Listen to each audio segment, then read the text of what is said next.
नमस्कार। फिल्म अभिनेता धर्मेंद्र नहीं रहे। उनके निधन की सूचना सबों के लिए लगा लगता है कि एक महापुरुष का अंत हो गया। वैसे फिल्म इंडस्ट्रीज के तो एक ऐसे पुरोधा थे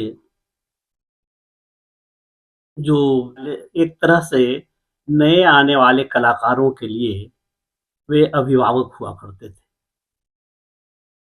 खुद कितने मेहनत और मशक्कत से फिल्म जगत में आए, उसके किस्से आपने बहुत सुने होंगे।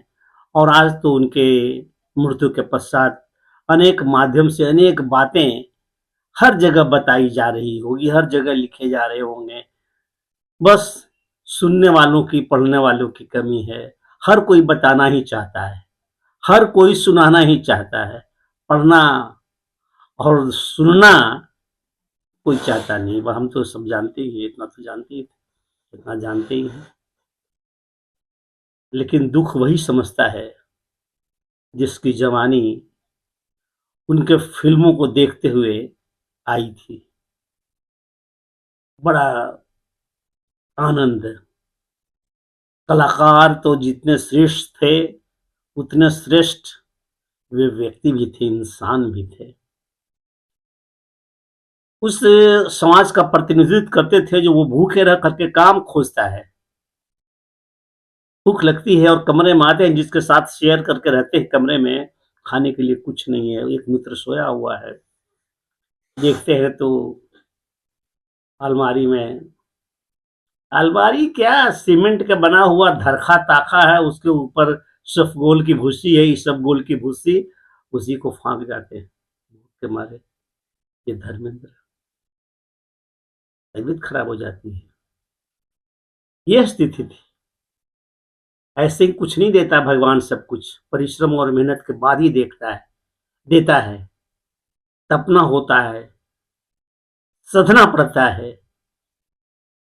मनोज कुमार, जितेंद्र और धर्मेंद्र, इन तीनों का लगभग एक ही समय में एंट्री हुआ। जितेंद्र और धर्मेंद्र को थोड़े काम शुरू में कम मिलते थे, लेकिन मनोज कुमार को फिल्में कुछ मिलने लगी थी। इस पर ये तीनों जब मिलते थे आपस में और किसी चाय की दुकान पर, सस्ते किस्म के चाय की दुकान पर बैठते थे और मजाक करते थे, बोला करते थे, धर्मेंद्र पंडित वाह को कैसे काम मिल रहा है। खैर, मैं आज एक उल्लेख करना चाहता हूँ धर्मेंद्र के उस पोजीशन का जो वे संघर्ष करते करते नायक में जमने लगे थे, बतौर नायक जमने लगे थे। और इसमें आई मिलन की बेला में राजेंद्र कुमार के साथ को एक्टर में काम कर चुके थे। उनका भाई बने थे, कुछ विलेन के किस्म की भूमिका थी, साइड भूमिका थी, और उन्होंने किया था। फिल्म आई मिलन की बेला बड़ी एक सक्सेस फिल्म थी। धर्मेंद्र का भी नाम हुआ, लेकिन राजेंद्र कुमार के आगे वे तो जूनियर ही थे, और राजेंद्र कुमार ये समझते थे कि ये हमारी बात को, हमारे हमारे कहने को वो कभी टालेंगे नहीं। और ऐसा समझ करके एक समय ऐसा आया कि फिल्म आरजू का जब निर्माण हो रहा था, भैया फिल्म आरजू तो बड़ी मजे की फिल्म थी।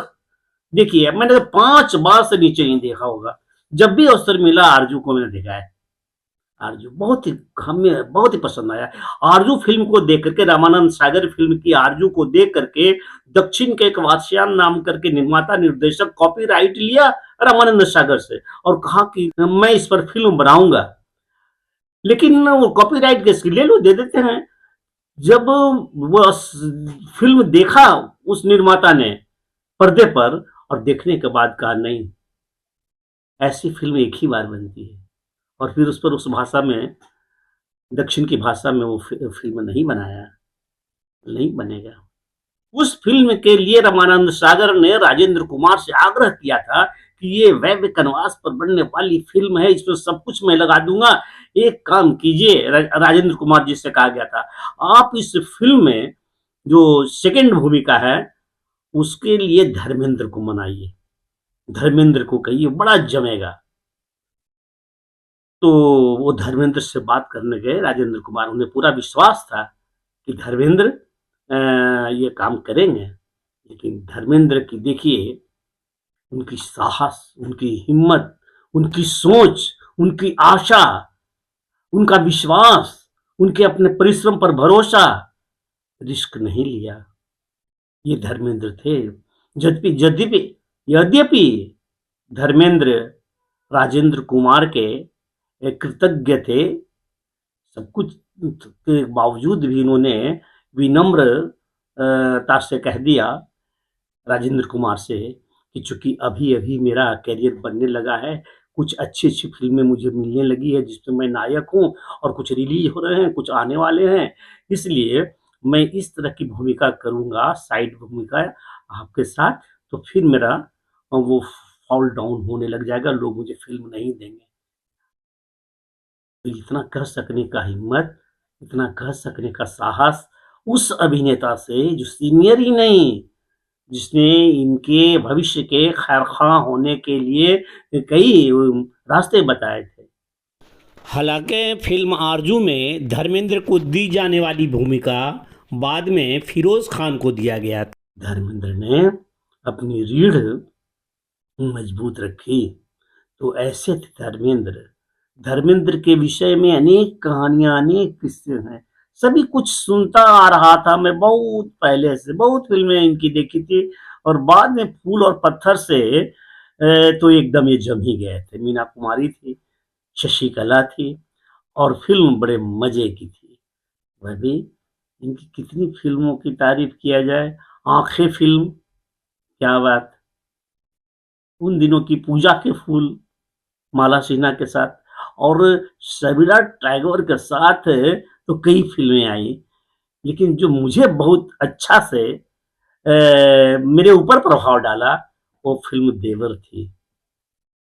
सबीरा टैगोर का वह गाना, कोई कोई अपने पिया के करीब है, दुनिया में ऐसा कहाँ सबको नसीब है। और फिर यह है, उसी फिल्म में है, आया है मुझे फिर याद वो जालिम। धर्मेंद्र पियानो पर गाते हैं, गुजरा जमाना बचपन का, आए रे अकेले में छोड़ के जाना, और नया ना बचपन का आया है मुझे। ये पर्दे पर धर्मेंद्र ने गाया था। जिस तरह का भाव और जिस तरह के वो कला की जो बारीकी होती है, उसको पियानो पर गाते हुए धर्मेंद्र ने प्रस्तुत किया था, उसे आज भी देख करके लोग भावाभिभूत हो सकते हैं। मैं इस गाने के साथ ही आदरणीय धर्मेंद्र जी को श्रद्धांजलि समर्पित करता हूँ। धन्यवाद। नमस्कार।